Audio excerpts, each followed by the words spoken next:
चले भाई, सॉरी हम लोगों की बात हो गई थी।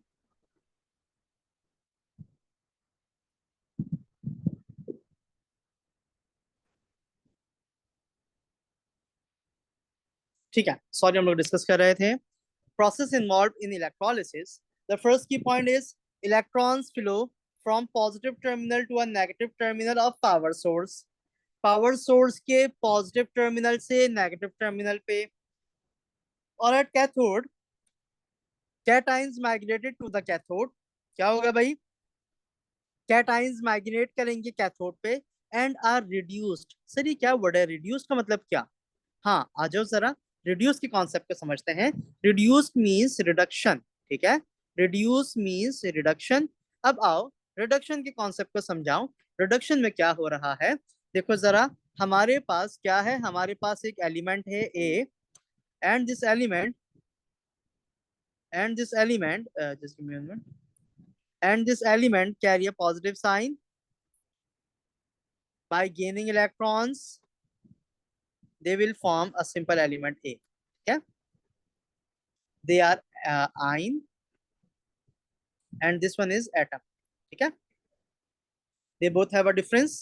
The first one is an atom, is an ion, and this one is an atom. Okay, so we have to use the word reduction. Okay, this word is known as reduction. और यहाँ पर reduction कहाँ हो रहा है? Sir reduction at cathode. Reduction कहाँ हो रहा है? So we can use a word reduction at cathode, जिसको हम लोग बिल्कुल सिंपली अगर याद करना चाहें तो हम लोग इसको याद कर सकते हैं। इसको हम लोग याद कर सकते हैं बेटा by using this word red cat. ठीक है, इसके लिए क्या वर्ड यूज लिखेंगे हम लोग अपने पास? हम लोग इसके पास लिखेंगे रेड कैट। रेड कैट का मतलब क्या हुआ? Sir reduction at cathode. ठीक है, रेड कैट की मीनिंग क्या है? Sir red cat means reduction at cathode. Reduction at cathode. Paper में क्वेश्चन आएगा कि कैथोड पे क्या होते हैं, बहुत सारे ऑप्शन होंगे। The first one is reduction, the second one is oxidation. तो आपको किसको टिक मार्क करना है? रिडक्शन को टिक मार्क करना है। किसको टिक मार्क करना है? रिडक्शन को। सो याद रखिए reduction at cathode, right? Reduction at cathode. ये इक्वेशन भी कॉपी कर लीजिए। सही है जी, आगे चलें। आगे चलें, नेक्स्ट की पॉइंट पे मूव करें। चलो भाई, at the anode electrodes connected to a positive terminal, anions migrate to the anode and are oxidized when they donate electrons. The anions is discharged. यहाँ पर क्या हो रहा है? यहाँ पर anions discharge हो रहे हैं। यहाँ पर क्या हो रहा है बेटा? anions discharge हो रहे हैं। ठीक है, अब जरा इसकी पॉइंट को देखो जरा। anions जब डिस्चार्ज हो रहे हैं तो क्या हो रहा है? जरा देखिएगा, जरा देखिएगा यहाँ पर ऑक्सीडाइज का मतलब क्या होता है?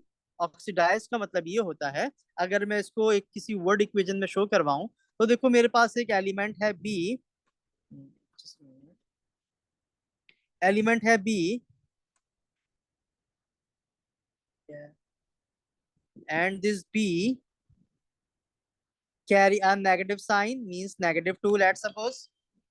सो अगर ये बी अपने दो इलेक्ट्रॉन्स को लूज करवा दे, so we can write it as 2e negative. Is this clear? B carry a -2 sign. It means that they have two more electrons. Now they are losing their two electrons. इसने दो electron lose कर दिए। अब ये क्या है? अब sir this one is an atom and initially this one is an ion, right?